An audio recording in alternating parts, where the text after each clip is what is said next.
Buenas noches. Esta es la segunda oportunidad en la edición 2019 de nuestro programa. Ya lo entramos a caminar, ya vamos hacia los tiempos en que a esta hora, después del fútbol, es un momento espectacular para reflexionar hacia adelante, para lo que puede pasar mañana, cuando el lunes nos traiga todas sus realidades. Y entonces nos está ya empezando a gustar la participación y de ahí viene nuestro entusiasmo al respecto. Recuerdo, primero voy a saludar a Emiliano. Doctor, ¿cómo le va? Bien, bien. ¿Cómo anda ¿Todo usted? bien, normal? Todo bien, todo bien. ¿Tranquilo? Ahora recuerde. Voy a recordar lo que dije la semana pasada porque me parece que lo tengo que repetir hoy. Resulta ser que cuando uno se plantea un tema a desarrollar, tiene siempre un a priori. Y el mejor de ellos, que hace que uno se meta en el tema con tranquilidad y con posibilidades interesantes, es cuando uno reconoce en el invitado que sobre el tema que vamos a hablar es alguien que sabe. Y no es algo que se repite a veces, ¿no? Pero también tenemos la culpa nosotros, los periodistas, que hacemos popurrí con nuestras preguntas y pretendemos que entonces por ahí algunos no están en la posibilidad de responder, pero se ven en la obligación. Bueno, el caso de nuestro invitado de hoy podríamos recorrer distintos temas variados, todos sumamente importantes. Hoy vamos a centralizar un poco la mira y es un hombre que sabe. Bueno, me estoy refiriendo, cuando hablo de mi invitado, al doctor Abel Cornejo, un hombre que nadie puede eludir mencionar que se trata de alguien que tiene un largo recorrido en la institucionalidad de la justicia. ¿Cómo le va, doctor? El gusto de saludarlos a los dos. Muchas gracias. En Bienvenido. ¿Sabe qué me gustaría también preguntarle? Pregúntelo. Es un chiste, así que no se enoje. ¿Y cómo anda la corte? Qué linda pregunta. Pero quería contar, yo tenía Sí. tenía un secretario de redacción cuando yo era jefe de redacción del Tribuno, secretario de redacción del Tribuno, un hombre metido en las cosas, que siempre que me veía me decía, ¿y cómo anda esa política? Y un día voy al gobierno cuando estaba Juan Carlos Romero y me lo encuentro sentado allí. Y lo miro, ¿no? Y digo, ahora soy yo el que le pregunta cómo anda esa política, ¿no? Bueno, por eso que esa pregunta, ¿cómo anda la corte? Es una cosa insólita, pero se lo habrán dicho alguna vez, ¿no? ¿Y usted qué respondería? Rápidamente le voy a contestar cómo anda la Corte. Este es un año muy importante para la Corte, para la institucionalidad de Salta en general, porque se cambian y se eligen muchísimos cargos claves dentro de los poderes del Estado. La Corte a fin de año se merecen 3 de los 7 mandatos de los jueces, se eligen autoridades. 3 sobre 7. 3 sobre 7 es mucho, se eligen autoridades. Ahora en abril se vence el mandato de todos los consejeros de la magistratura, entre ellos el mío, de presidente. Ahí no hay posibilidad de reelección, afortunadamente. Hubo un compromiso democrático del que el Consejo se renueve en su totalidad. ¿Con qué mandato? ¿Cuánto? 4 años. 4 años. Me parece que es enero del año que viene se vence el mandato de la Defensora General de la provincia, en mayo del año que viene del Procurador General, en agosto el mío como juez de la Corte y en noviembre el del doctor Vitar. Eso por hablar del Poder Judicial. O sea, toda la otra. 5 de acá, un año. No, 2 años. Claro. Estaríamos en 5 vencimientos, ¿verdad? En 5 vencimientos y 2 del Ministerio Público, más todo el Consejo de la Magistratura. O sea, menudo desafío el que hay por delante. Ahora, los 3 primeros se eligen durante el mandato del actual gobernador. Vencen, así que si se No sigue... será un día antes que se vaya, ¿no? Como No, no, pasó alguna vez. vencen dos en noviembre y uno en diciembre. Lo que pasa es que ahí hay que iniciar el proceso de postulación pública, que es un plazo por antelación bastante anticipado, o sea que ahí Porque casi que se está tocando con, si es en noviembre, más o menos un poquito después de las primarias de agosto, ¿no? ahí En empezaría. septiembre, claro. O sea que Entonces, se va a mezclar lindo el tema. y es un año complicado desde el punto de vista institucional en Salta. No complicado porque vayan a haber problemas, sino porque complicado porque parece que si se vence el mandato de los 3 senadores nacionales, se eligen 4 diputados nacionales, esperemos que entre esos 4, 2 sean mujeres, porque nosotros tenemos el récord único en la Argentina, que de los 7 diputados nacionales no hay ninguna que sea mujer, ¿no? Con todas las discusiones que hubo Claro, porque este el año. sistema ese de uno y otro, un Sí, varón y mujer, hubo una interpretación, claro. hubo una interpretación muy peculiar dentro de la justicia federal cuando se oficializaron las listas. Hay un decreto reglamentario dictado por la presidenta Cristina Fernández, que es insolayable eso. Cada 2 cargos que se renuevan, uno tiene que ser de una mujer. Eso no se siguió. Cargo electo, no lista, no Sí. ocupación en la lista. Digamos. Posibilidades reales de ser Reales, electo. claro. O sea, el primero de un partido, el X, es un varón. El primero, y ese partido a su vez primero. Entonces entra ese varón. Viene el segundo partido, pero resulta que el primero es varón, tendría que ser la mujer la que ocupa el lugar. Si se aplicase el decreto reglamentario también, o en el caso, si no el tercero, Bueno, claro. También. segundo, tercero, o que encabece la lista de diputados nacionales una mujer también. Ahí hay otro tema de... Pero ahora otro no, tema de ahora discusión. entra el primero de cada uno de los partidos, si fueran 4 las renovaciones y fueran 4 los partidos con llegada, entra el primero sin importar el Bueno, género. esa es la interpretación que se Por da. eso nos dio lo de ahora. Y se repitió eso en el orden provincial, porque la ley de cupo femenino acá en Salta plantea eso. Lo tratamos en un programa, ¿te acordás? Sí. En un programa lo hablamos a eso. O sea que no era una representatividad del género real y efectiva, porque era solamente la lista. Y en la lista después sale Pato Gallareta. El primero siempre termina siendo un varón en la lista, entonces siempre los que van a ocupar los cargos electivos son varones. Así es. Así Y que todo eso tenemos en este 2019. La pregunta que siempre uno se hace cuando llega a esto, ¿y por qué tiene que ser un varón, una mujer un varón? ¿Somos diferentes? O sea, esta es la pregunta, ¿no? La pregunta es, pareciera ser un tema de igualdad. Ahí está el asunto. O de equidad, si Ahí usted está el quiere. asunto, Pero resulta que también trae dos una cosas. inequidad. Porque si debemos tener una mujer y un varón es porque somos diferentes. Yo me inclino a creer que somos diferentes. Por supuesto que somos diferentes. El Con lo problema cual no es estoy una hablando cuestión- de valoraciones de la diferencia. ¿no? El problema es que dentro de las diferencias tiene que haber una igualdad de derechos real. ¿Usted lo ha visto eso en la justicia? Me refiero en toda su experiencia, desde que era empleado hasta hoy.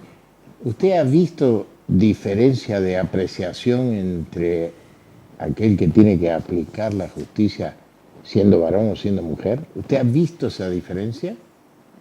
Digo, ¿ha notado? No en el sentido de la equidad y de los fallos, pero sí hay, sobre todo en los últimos 5 años, hay una evolución en determinados temas para bien que en nuestro país no se había dado y que de repente aparecen en la agenda diaria algunos temas que venían siendo sistemáticamente postergados y que ahora ya no pueden ser más discutidos.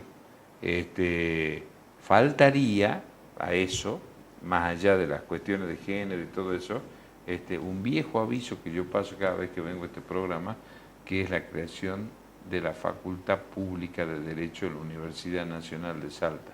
Me voy a morir insistiendo con eso, porque ahí no solamente, esa es otra cuestión en tema de la igualdad, cuando hablamos de las cuestiones de los concursos universitarios y de la libertad de cátedra y de la igualdad de oportunidades en los concursos, tiene que haber concursos.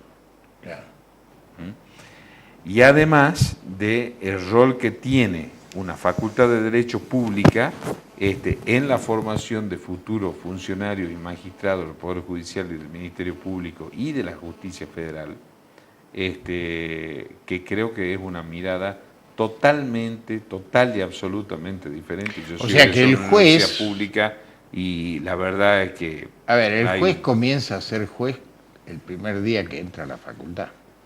Por supuesto, el juez... A partir de ahí empieza... Es que justamente por eso se pide un mínimo de antigüedad para ser juez, para que, de acuerdo a sus vivencias, de acuerdo a su experiencia, pueda volcar. Y es variable a qué universidad va. Por supuesto, por supuesto. Bueno, en la Argentina uno de los grandes desafíos que tiene es la recuperación integral de la educación pública, ¿no? Es un país que se formó en base a la educación pública. Sí.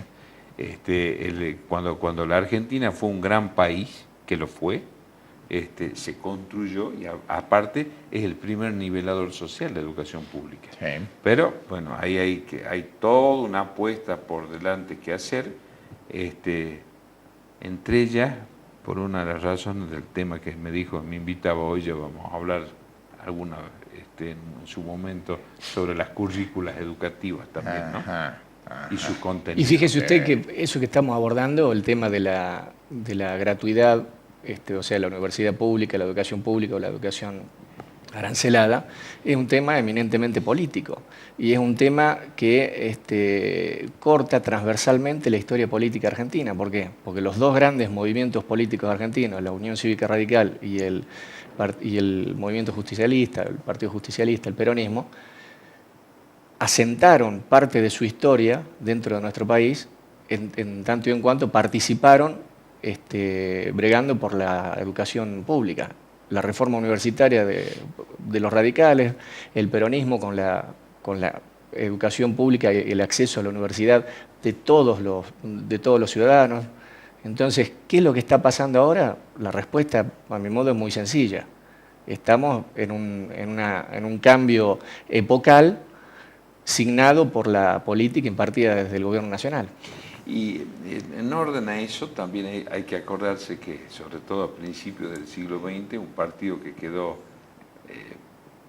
prácticamente minúsculo, reducido a la provincia de Santa Fe, con alguna muy pequeña expresión en el ámbito de la ciudad de Buenos Aires también. Socialismo. Claro, el socialismo fue imponente. Que muchos desconocen la diferencia entre el socialismo, por ejemplo, en la Argentina, y lo que se conoce como el marxismo. No, claro. A veces algunos creen que es lo mismo, porque aquello eran las repúblicas soviéticas socialistas, ¿se acuerdan? Pero nosotros tuvimos dirigentes socialistas de un nivel intelectual enorme en la Argentina. Alfredo Palacio, Mario Bravo, Enrique Digman, Carlos Sánchez Viamonte, Federico Pinedo en sus primeras épocas, también fue dirigente socialista. Y para mí un ícono fue la lucha de la mujer. Que fue no estamos hablando del Federico Pinedo de hoy. No, del abuelo. Sí. Un ícono de la lucha de los derechos de la mujer, que fue de las primeras médicas argentinas, compañera de un tío abuelo mío en la facultad, Alicia Moró, Juan B. Justo. Sí. Bueno, fíjese de quién estamos hablando, ¿no? Mucho más acá Alfredo Bravo. Movimiento político que después se fue degradando en tanto y en cuanto los que aparecían como líderes de ese movimiento político del socialismo permitían que la sociedad lo viese como una sustancia que se estaba desmenuzando. Por ejemplo, me acuerdo de Esteves Boero, me acuerdo ahora del socialismo de Santa Fe. O sea, lo estamos viviendo, no es un socialismo puro, sino que son el peronismo santafesino políticos que levantan banderas consignaba falsamente. El peronismo, ¿no? Santafesino, especialmente el rosarino, que tenía una complicación ahí, consignaba aquello de a los gritos de acto, Esteves Boero, Socialista y y estanciero. Claro, por eso. Eso, la degradación del partido. Lo cual mezclaba un poco, ¿no? Es lo que suele ser un editorial, ¿no? Sí, sí, claro. Es buenísimo, ¿no? Estábamos hablando de el invitado que sabe, ¿no? Que vos le tiras y pum, pum, pum, pum, pum, pum, rebota. Qué fácil es así hacer periodismo, por eso nos gusta. Y hoy estábamos hablando del pasado argentino recién. Los cimientos, el pasado como cimiento. De aquello esto, de aquello lo que hoy ya no es. Y eso como bueno o malo y según se mire. Hace pocas horas nomás hemos vivido un hecho que pasa inadvertido en nuestra relación cotidiana, porque los hechos históricos aquí están ligados en la Argentina al ciclo lectivo. Entonces, si un prócer, un hombre eminente nace en las vacaciones, chao, está condenado a que su nacimiento no tenga trascendencia, ¿no? Y si muere, como puede morir la gente mucho, especialmente en el pasado, en el invierno, entonces sí agarra el tema de el ciclo lectivo, y de ahí entonces nos volvemos necrofílicos al respecto, ¿no? De los recuerdos. Y hace pocas horas, digo el viernes, tuvimos el recuerdo del nacimiento de quien en vida fuera luego el general Martín Miguel Güemes, o de Güemes, según como usted prefiera. Eso era un modismo de la época.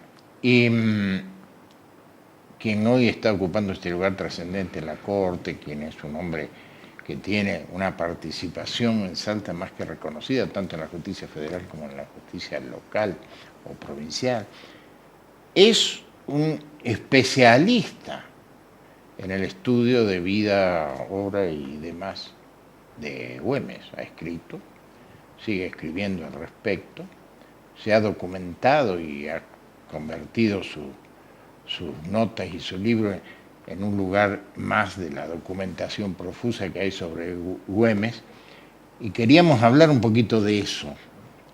Y la pregunta más o menos que sintetiza la intención es: ¿qué quedó en el presente de hoy de la existencia de Güemes? ¿En qué podemos ver que Güemes fue salteño?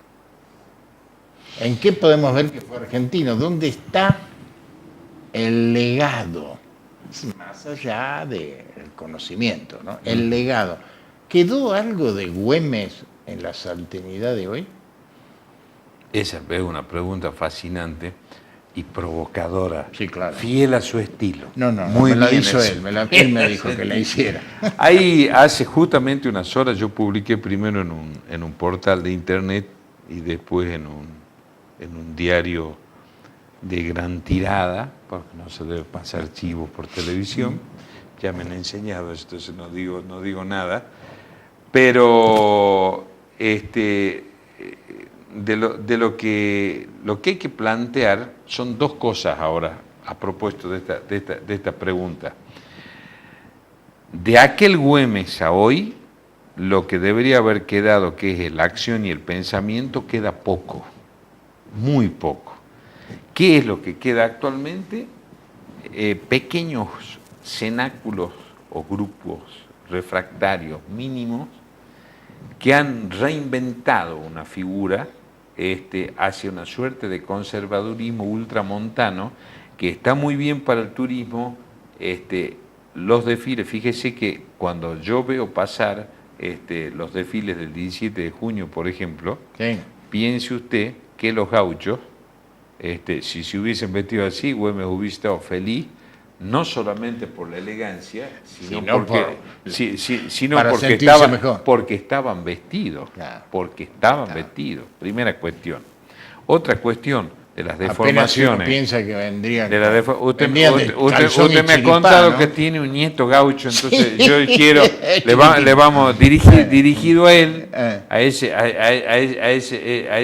nieto gaucho Villazón, decirle lo siguiente: La bombacha de Gaucho, por ejemplo, es de fines del siglo XIX, porque ahí se produce una gran inmigración árabe en el norte de la Argentina y como era la babucha de los mamelucos, que es mucho más fresca, es adoptada por los hombres de campo. Especialmente en la zona... Exacto, especialmente en el norte, de los cosecheros, todo eso. En el sur, fíjese que es totalmente diferente distinto, eso, ¿no? Es un pantalón más bombilla, digamos, ¿no? O sea que eso tampoco era así. El mismo poncho rojo, el poncho de Güemes era un poncho de Vicuña. Uno de los retratos célebres de Güemes. No era rojo eso, no. Era marrón. Esas son cosas que se han ido adquiriendo, después se van incorporando, lo cual está muy bien, pero eso ha hecho un sincretismo que lo que me preocupa a mí, que es la segunda cuestión, dentro de 2 años exactamente se van a conmemorar 200 años de la muerte de Martín Miguel de Güemes. Yo digo, ¿cómo recordarlo a Güemes a 200 años de su muerte? ¿Qué sería lo mejor? ¿Qué me imaginaría yo que lo mejor que podría pasar? Que vengan no solamente historiadores, que vengan distintos pensadores, desde luego periodistas, educadores de todo el país, y que se pueda hacer un gran debate nacional sobre la figura de Güemes, porque hoy, si bien Güemes es cierto que se ha conseguido que sea héroe nacional, que se lo considere uno de los padres fundadores de la patria, yo digo que es el padre de la identidad nacional. Pero lo de héroe, yo creo que hay que discutirlo. Claro. Porque... O lo de héroe, lo de prócer, todo ese tipo de cosas. Pero lo de héroe, sobre todo, es más mitológico. Sí, y además se recuerda siempre a través de la epopeya. Sí. Y no de la profundidad de esa epopeya y las razones y los modos y todo lo demás. Entonces, pero vamos a meternos más en profundidad, Jorge, en una cosa, que es, ahí sí empezamos a develar algo ya de la historia de Salta que hay que develar de una vez por todas. Como ya ha pasado mucho tiempo y ya de eso se olvidó, durante 70 años dicen, algunos otros dicen 80, otros dicen 90, pero pongamos que hayan sido 70, la figura de Güemes en Salta era casi un sinónimo de oprobio. Estaba totalmente silenciado. Estaba prohibido nombrarlo a Güemes. Estamos hablando... a partir de la muerte de Güemes hasta prácticamente... El primer centenario. Digamos. Claro, entonces el primer centenario viene el primer gobernador elegido por la ley Sáenz Peña, que antes había ganado una elección y había sido proscripto, que era Joaquín Castellanos, que en el centenario de Güemes declara una semana de homenaje para Güemes. ¿Y qué hace Joaquín Castellanos? Porque eso nos guía al pensamiento de Güemes. Sanciona la famosa ley Güemes, que es la primera ley de derechos sociales de los trabajadores en Salta. Eso era Güemes. Y dice Joaquín Castellanos en un célebre discurso... Viene del estatuto del Gaucho. Exactamente. Eso viene del estatuto del Gaucho, del fuero gaucho, claro, como se le llamaba, que era inspirado en los fueros.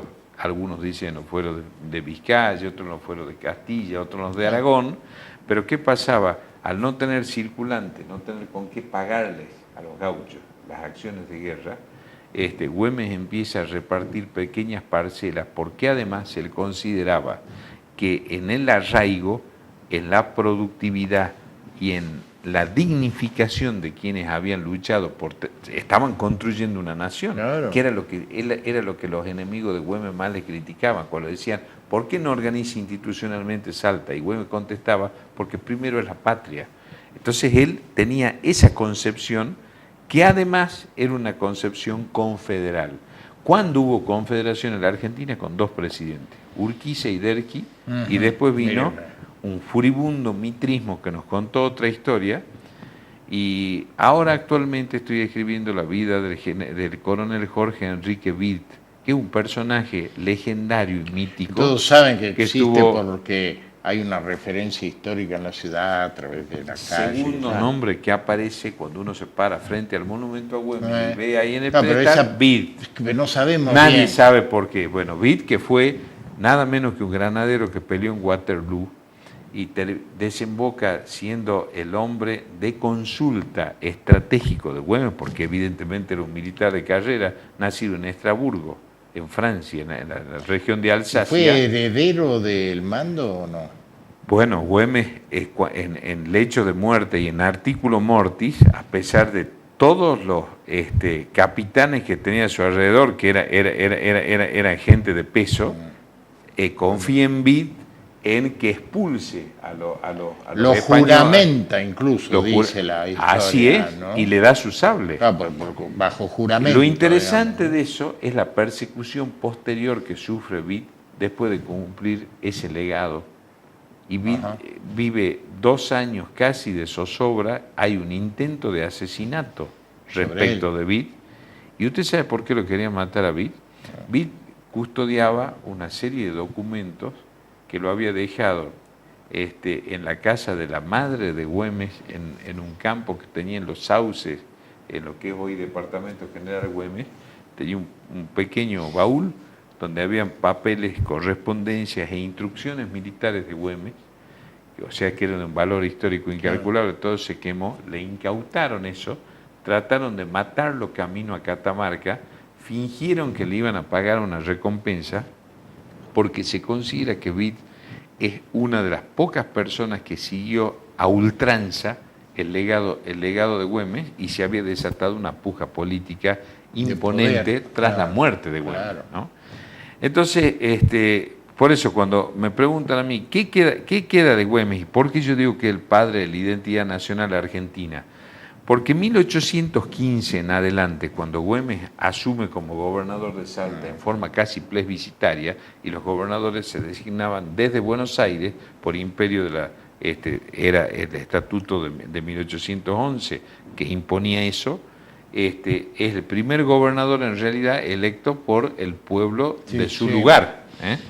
Entonces, además de esta cuestión, Alvear, que era el director supremo, y Álvarez Tomás después, manda una serie de emisarios a Europa con el fin de que acá se designase un príncipe de alguna de las casas reales europeas y hacer una suerte de democracia parlamentaria, pero que estaba muy lejos del concepto de independencia confederativa de Güemes. Por eso le llaman el Artigas del Norte. Artigas le escribe una carta a Güemes, que Güemes nunca se la responde porque lo matan, ¿no? Convocándolo también a esa unión de los pueblos libres que quería José Gervasio de Artigas, que tenía también una idea federal de organización. ¿Para qué sirve el federalismo 200 años más tarde? Que siempre los chicos me preguntan, se habla de eso. Todo el tiempo se habla del federalismo y cada vez tenemos un país más central, porque si esto hubiese sido un país confederal, la distribución de la riqueza, ese es el sentido primordial del federalismo, hubiese sido mucho más equitativo. Y el desarrollo de todas estas provincias también. Y con la muerte de Güemes no solamente se trunca el ala derecha del ejército de los Andes, porque el plan sanmartiniano concebía que Güemes confluyese en Lima, y otra también hubiese sido la suerte de San Martín en ese sentido, sino que además la nación hubiese terminado San Martín mucho más fortalecido. Mucho más fortalecido. Y quizás no hubiese sucedido era totalmente lo diferente. Que conocemos como esa cuestión con lo fundamental, Bolívar. Hay un historiador boliviano que escribió un libro que se llama Ni con Lima ni con Buenos Aires, Charcas, un estado posible, que ese estado que se imaginaba un poco Güemes, tenía mucho que ver con el norte nuestro, argentino, con el norte de Chile, con la parte de Atacama, con toda Bolivia. Acuérdense que Tarija es una de las ciudades más leales a Güemes, ¿no? Y el sur del Perú, que si uno lo ve desde el punto de vista geoestratégico, geoestratégicamente hoy sería una nación poderosa esa. Entonces sería casi como también, el Psicosur, digamos. Claro, exactamente. Pero con una capacidad productiva y generación de hidrocarburos, todo, donde había una visión que me parece que por lo menos es interesante discutirla y conocerla, porque entonces o sea que había otro país, ¿no? A ver, si coincide Emiliano con esto. Hay cosas que no están, pero deberían estar, de lo que Güemes fue en el planteo, en el debate de hoy. Exacto. Debiera aparecer el debate acerca de eso. ¿Qué es lo que usted propone ese Congreso del año 21? Eso sería honrarlo a Güemes. quien primero se animó a eso, otra figura olvidada de Salta, el primero que se anima a eso es Bernardo Frías.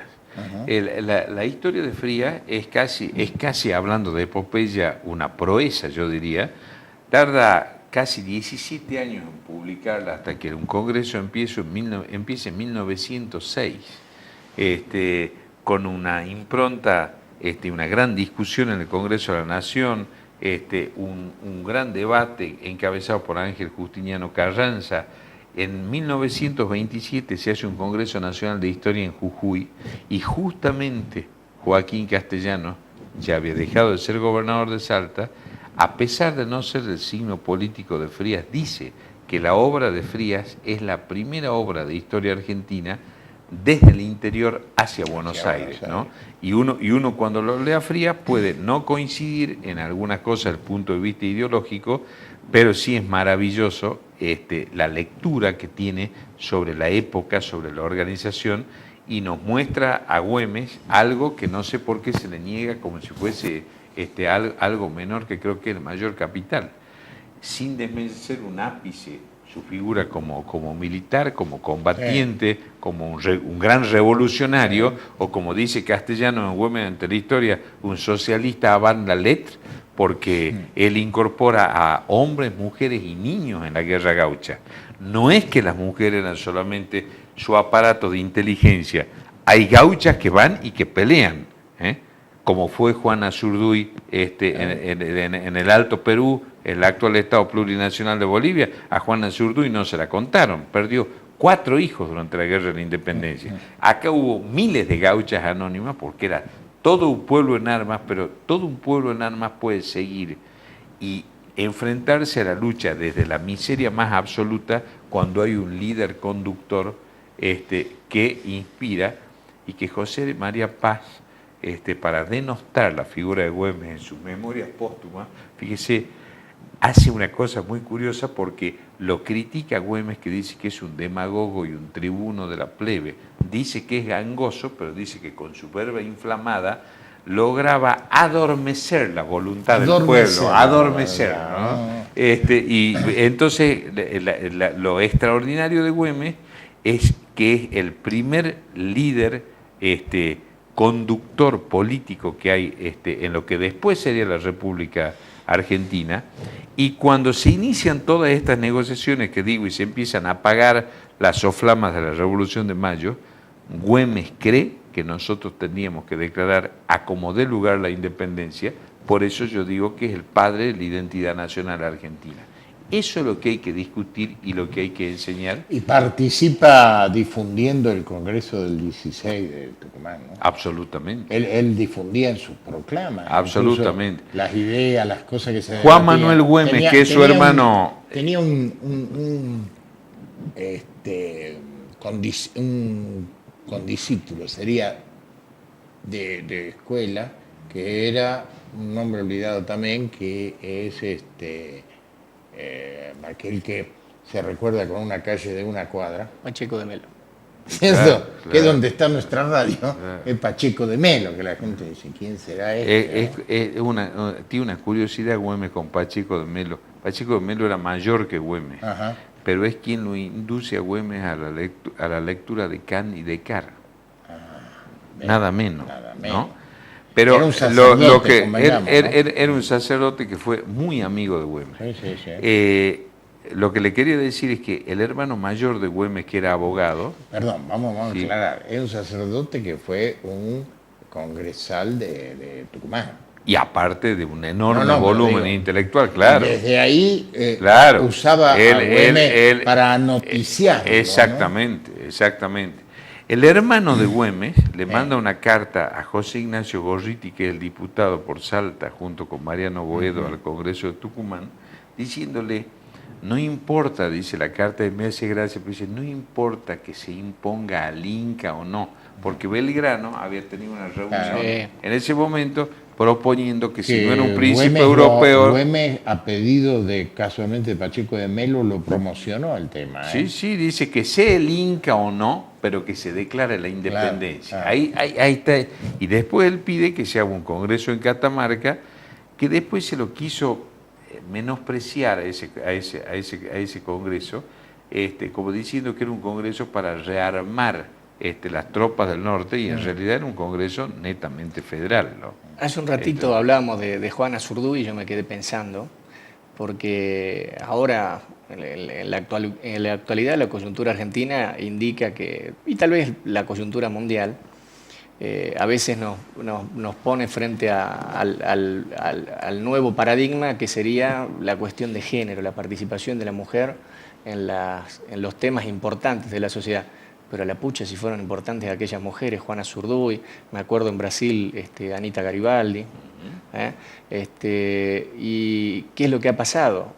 En aquella época era muy fácil evitar la difusión de esa participación de esas mujeres en estas gestas independentistas, y entonces era difícil que alguien pudiese entender y comprender la realidad social. Eso no pasa ahora simplemente por una cuestión tecnológica, porque cualquiera puede saber lo que las mujeres están haciendo, lo vemos por televisión, lo vemos por internet. En esa época no se difundía.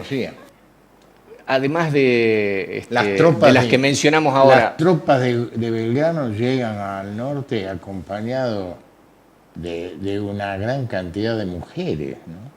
Se usaba, usted sabe eso que el término ese que se utiliza, las famosas mamitas. Exacto. Claro. Y en las tropas del Perú pasaba lo mismo, en las tropas del Ejército Real del Perú, hasta que el brigadier La Serna las prohíbe. Ajá. Porque obviamente eso no contribuye a la disciplina del ejército, sí, sin además duda. La iglesia debe haber tenido ahí Debe haber habido de todo un poco ahí. Lo que es muy interesante también para conocer de parte de esa época que Güemes estuvo silenciado, usted sabe que los gauchos de Güemes fueron consideradas tropas irregulares. Claro, ¿no? claro. Y uno de los que peleó, montoneras hablando de de Güemes. pasajes cortos y perdidos, Ajá. cuando tenía 14 años, era don Zacarías Antonio Yancy, Claro, que después llega a ser gobernador de San Juan. Y cuando tiene más de 80 años, Zacarías Yancy recibe, cuando se organiza administrativamente el ejército argentino, recibe en San Juan un día en su casa una citación para Buenos Aires, donde se le concedía el grado de general de la nación. Entonces Yancy cree que es un error. Esto contado por un descendiente directo de Yancy, que es académico nacional de medicina, el doctor Alfredo Camargo, que me regaló todos los papeles, copia de los papeles de la historia de Zacarías Yancy, muy interesante, ¿no? Entonces Yancy dice al principio que él no podía creer que lo llamen para hacerlo general de la nación. Claro, porque él mismo se octogenario, porque él había tenido el honor de pelear con Güemes, pero siempre venció considerado una tropa irregular. Entonces, a partir del reconocimiento de Zacarías Yancy, que se hace una ceremonia especial, concediéndole el cargo, el grado de general de la nación, los gauchos de Güemes pasan a ser incorporados como fuerza regular de la independencia argentina casi 70 años más tarde de esa gesta. Fíjese toda la cosa que han pasado. Creo que fueron los partisanos que después conocimos y sentimos que se divulgaban positivamente contra el nazismo en distintos lugares de Europa, que eran ejércitos que en principio se consideraban regulares y demás, Así es. pero que fueron adquiriendo identidad militar. Lo curioso, yo después de la mirada de Güemes escribí otro libro que se llama Jefes Sitiadores, que se lo debo. Sí, sí. Bueno, jefes sitiadores son los distintos jefes que invadieron 5 veces la ciudad de Salta, que eran militares de altísima formación académica, lo cual enaltece mucho más la figura de Güemes en el sentido, ahí está toda la guerra de recursos. ¿Y qué hacen cuando le escriben cartas, por ejemplo, el mariscal Pezuela, el mariscal La Serna o el general Ramírez Orozco a Güemes? Lo trataban de caudillo, que era como si fuese un jefe popular. Despectivamente. Despectivamente. Un alzado. Claro, pero nunca reconociéndole grado militar, ¿no? Ahora, lo curioso es que habiendo sido el antemural, como decían, por el cual no pudieron sortear los españoles para llegar a Buenos Aires y hacer sucumbir la Revolución de Mayo, después cuando ya es independiente, primero las Provincias Unidas, después la Confederación Argentina, tenemos 4 nombres nosotros como nación, nación argentina para la sanción de las leyes, pero no reconocimos a esos gauchos en su condición de Y Güemes tales, tenía ¿no? una particularidad con otros llamados caudillos también, que Güemes era un hombre de formación militar cierta, Sí, sí. cierta ¿cómo y no? concreta y de grado. Sí, sí. O sea, Sí. y sin embargo, hubo otros caudillos más conocidos o más trascendentes Sin- como tales, pero que sin- no tenían sin- esa sin- condición, sin ninguna aunque- formación. aunque gustaban de pelearla bien de acuerdo a Hablando de circunstancias. mujeres historiadoras, para comprender a los gauchos de Güemes y su idiosincrasia, y lo que es Güemes como político, hay un libro muy interesante escrito por una gran historiadora a quien yo quiero y admiro mucho, que es Sara Mata, que escribe un libro que se llama Los gauchos de Güemes, donde está toda esta idiosincrasia y todo ese ascendiente que tiene Güemes sobre el pueblo de Salta, y no solamente sobre el de Salta, porque después, aunque Jujuy se independizó, lo tuvo también sobre Jujuy, sobre Orán, sobre Tarija y sobre todo la relación con muchos caudillos del Alto Perú. Y otra anécdota muy interesante es que en una de las invasiones realistas vino a Salta Agustín Gamarra, que era peruano. Después llega a ser presidente de la República del Perú, independiente, Gamarra sirviendo a las tropas españolas. Empieza a tener correspondencia con Güemes y se aborta la sublevación, porque Gamarra iba a pasar al bando güemista. Ajá. Después a Güemes lo matan y Gamarra, ya en su senectud, recuerda esta anécdota, pero esas características de los hombres carismáticos que tienen ese poder de convicción, ¿no? Para sobre el darle mar. el corte a lo que comenzó con aquella pregunta, este es un año decisivo en el país, ¿no? Y que puede servir en Salta también para señalarlo como un comienzo de una nueva época. Porque venimos con un tiempo que podría ser considerado una época, Sí, cómo no. con sus virtudes y sus defectos, y buscando una consolidación mejor de esta provincia desde lo humano, económico y general. Este año podría ser un principio de la nueva, Una o de la Salta nueva. un por año decirlo así. bisagra. Exacto. Y me parece a mí, escuchándolo a usted, de que una de las posibilidades sería casualmente empezar a entender hoy a Güemes, Por supuesto. cambiarle lo que hoy se lee de Güemes, y cambiar algunas cosas. El otro, hace pocas horas, el historiador profesor Cáceres dijo, y Güemes se rebeló contra su linaje y la pagó cara. Me gustó, ¿no? O sea, Bueno, sí, desde que luego, porque también. marcaba realmente una posición revolucionaria, ¿no? Aparte, siempre le hubiese sido más cómodo Ya, permanecer Permanecer como estaba. en otra parte, ¿no? exactamente. Era mucho más cómodo. eso. Supongo que familiarmente incluso. Yo creo, totalmente, yo creo, Jorge, que ese cambio de época... O sea que debemos recurrir entonces a revalorizar en el sentido de volver a analizar. en el la sentido auténtico del güemismo, ¿no? Exacto. No. Buscar en Güemes bases que también sirvan para la nueva época. Por supuesto, porque Porque veo que los políticos salteños no hablan mucho de Güemes, ¿no? Hablan de no solamente. solamente los políticos, sino que creo que hay que reevaluar y reasignar también contenidos educativos para que de los primeros grados escolares empecemos a conocer nuestra historia regional. Claro. Nos enseñan otra historia. Sí, cuando llegamos acá ya Otra estamos cansados historia, de claro, historia, nos como digo yo. enseñan otra historia. Y después, usted que hablaba sobre los fastos, ¿no? Claro. Es cierto eso. La Argentina es un país necrológico donde se conmemoran las muertes. El año que viene son los 200 años de la muerte del general Manuel Belgrano. Claro. Vaya prócer. Vaya como prócer. digo yo, ¿no? Y vaya vaya si hay... prócer ligado a la salteñidad. Pero por supuesto, y todo lo que hay para estudiar y discutir de la vida de la vida de Belgrano, que además muere en la pobreza, en la indigencia más absoluta, y pese a haber estado enfrentado a Güemes, indiferencia absoluta. El médico de Belgrano, que era el médico de Güemes, un escocés, que era John Redhead, recibe por pago, porque Belgrano no tiene un centavo, el reloj de oro, claro, que era lo único que le quedaba a Belgrano, el reloj de oro y la cama donde se murió. Nada más. Nada y tuvieron que recurrir, digámoslo, a la cómoda para sacar el mármol y poder poner una lápida.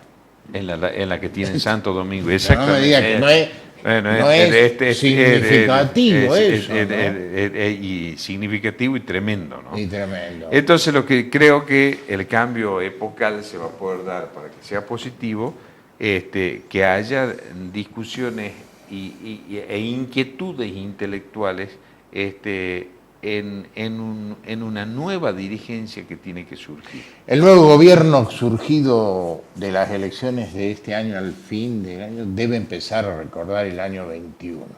Totalmente. O sea, debe enfocarse, el nuevo gobierno tiene que enfocar desde el primer día el año 21. Totalmente. O sea, la posibilidad de 2 años hacia adelante, porque ahí está una posibilidad más allá del hecho escolar de lo que va a ser los 200 años. Yo ¿no? Pues, hago una broma que tiene una dosis de ironía muy importante, ¿no? Sí. Respecto de eso. Si nosotros empezamos a discutir en el año 21 realmente cuál fue el ideario político de Martín Miguel de Güemes, todas las discusiones que hagamos para recursos van a ser pocas, no solamente porque este fue el teatro de operaciones de la independencia, sino por la idea confederativa del reparto de los ingresos, que es totalmente diferente a lo que sucede. Le dije que hoy teníamos otra vez a alguien que sabía sobre el tema y que también sabía un poco más de otros temas, que así también los enfocamos y hemos cumplido, ¿no?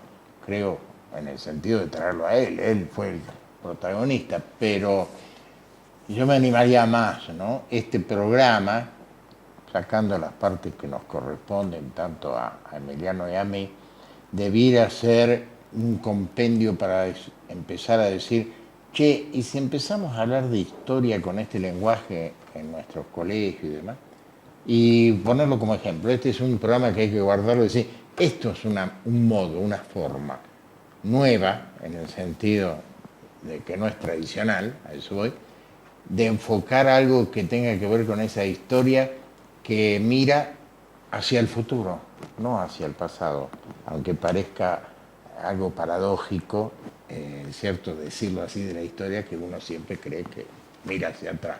Le agradezco mucho que nos haya acompañado y su voluntad en la participación que genera mucho entusiasmo en el que lo escucha. Siempre un gusto estar con ustedes. Muchas gracias. Muchas gracias por invitarme.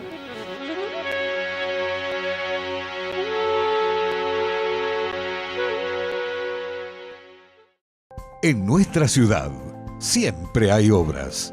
Recuperamos el pulmón verde de los salteños, el Parque San Martín. Trabajamos con paso firme para mitigar las inundaciones construyendo los nuevos canales España y Tineo. Las calles siguen siendo prioridad. Pavimentamos en los barrios Don Emilio, Primera Junta, La Loma y Alto La Loma. Ejecutamos proyectos de obras que mejorarán la vida de los salteños, como el Mirador de Barrio El Carmen y la Plaza Gurruchaga. Salta es la ciudad que avanza. Salta es tu ciudad. La compu o una bici. O comprar la bici con la compu. Alcanzá lo que querés con los préstamos personales de Banco Macro. Cobrando tu sueldo en Banco Macro, accedes a tasas preferenciales. Macro, tu banco cerca, siempre. Para mayor información consulta en www.macro.com.ar. Donut with miel de caña. London Tea of Coca. A new handbag, CH, de tela de jaguar. Cuando sabes inglés, unís culturas, te unís al mundo. Instituto Franklin. Inscripciones abiertas.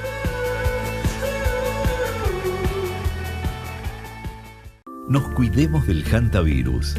Es una enfermedad viral aguda y grave, transmitida por la inhalación de saliva, orina y o excretas de ratones infectados. Tengamos cuidado.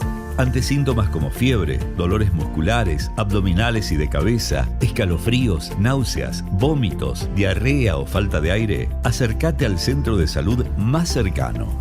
Entre todos, prevengamos el hantavirus. Gobierno de la provincia de Salta. Entre todos.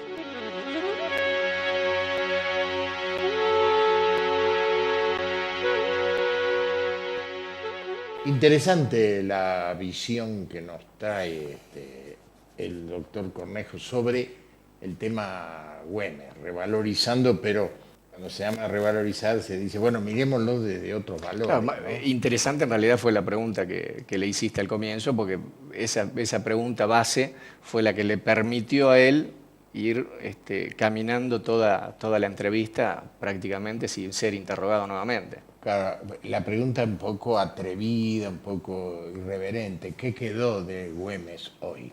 Claro. Con lo cual podemos suponer que quedó poco. Digo, la pregunta misma tiene la connotación de decir, me parece que hay poco. Es una pregunta que tiende a ser un reclamo. Exacto. Tiende a ser un reclamo y revalorizar la figura de Güemes, la figura de Belgrano, la figura de San Martín. Y llevarlo al plano político actual. Actual, claro. O sea, llevarlo y decir, bueno, de aquello, ¿qué es lo que...?